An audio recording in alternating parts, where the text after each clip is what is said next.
આમ તો એક જૂની કહેવત છે કે મૂર્ખાઓના ગામ નથી હોતા, મૂર્ખાઓ છૂટા છવાયા રહે છે.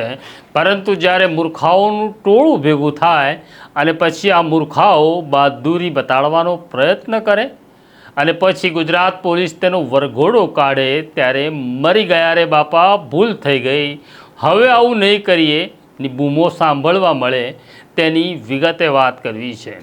વૈષ્ણવજન તો તેને કહીએ જે પીડ પરાઈ જાનાને રે. નમસ્કાર, નવજીવન ન્યૂઝમાં તમારું સ્વાગત છે અને હું છું તમારો પ્રશાંત દયાળ. વાત કરવી છે એવા મૂર્ખોની કે જેમને બહાદુરી સૂજી અને તેમણે પોલીસને દોડાવી. હવે પોલીસને દોડાવનારા પકડાઈ ગયા છે અને તેમની હાલત ઉંદર કરતાં પણ વધારે ખરાબ થઈ છે. ઘટના પાટણ જિલ્લાના ચાણસ્મા પાસે આવેલા જીલિયા ગામની છે. જીલિયા ગામમાં બે જૂથો વચ્ચે અથડામણ થાય છે. એક વ્યક્તિ પોલીસની મદદ માગે છે અને તેની મદદે પોલીસની 112ના 2 વાહનો પહોંચે છે. આ દરમિયાન સામે પક્ષે 6 વાહનો આવે છે, પોલીસને દોડાવે છે, પોલીસને ત્યાંથી ભાગવું પડે છે અને આ મૂર્ખાઓ એવું માની રહ્યા હતા કે અમે કેટલા બહાદુર છીએ કે અમે પોલીસને દોડાવી. આ મામલે સમગ્ર ગુજરાતમાં ઘેરા પ્રત્યાઘાત પડ્યા અને સરકારની સૂચના પછી પાટણના એસપીએ પોલીસ ઇન્સ્પેક્ટર સહિત 13 લોકોને સસ્પેન્ડ કરવાનો આદેશ આપી દીધો. પણ જેમણે પોલીસને દોડાવી તેનું શું થયું?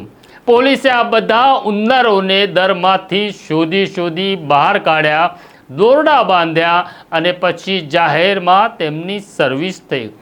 સર્વિસ કરતા વિડીયો પણ અમારી પાસે છે, પણ યુટ્યુબ ચેનલની ગાઈડલાઈન પ્રમાણે અમે એમની સર્વિસના વિડીયો તમને બતાડતા નથી. પણ તેમનું સરઘસ નીકળ્યું, દોરડા બાંધેલા હતા. આ બહાદુરો કેવા મૂર્ખા સાબિત થયા તેના આ દ્રશ્યો છે.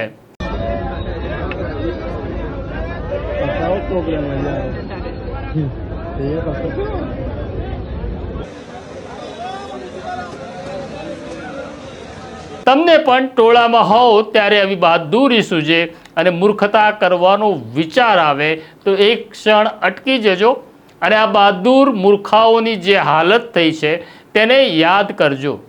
જ્યારે કોમનું ટોળું હોય, જ્યારે જ્ઞાતિનું ટોળું હોય ત્યારે આ પ્રકારના સુરાતન ચડતા હોય છે અને બધા જ એવું માને છે અમે કાયદાથી પર છીએ અને કાયદાને પડકારવામાં આવે છે, પોલીસને દોડાવવામાં આવે છે અને પોલીસને દોડાવનાર, ડરાવનાર આ લુખાઓની સ્થિતિ પોલીસ પછી શું કરે છે તેના આ દ્રશ્યો છે. એટલે યાદ રાખજો, કાયદામાં રહેશો તો ફાયદામાં રહેશો. આ સૂત્ર બરાબર રટણ કરી લેજો. આ પ્રકારની સ્ટોરી જોવા માટે નવજીવન ન્યૂઝ જોતા રહો. સ્ટોરીને લાઈક અને શેર કરો.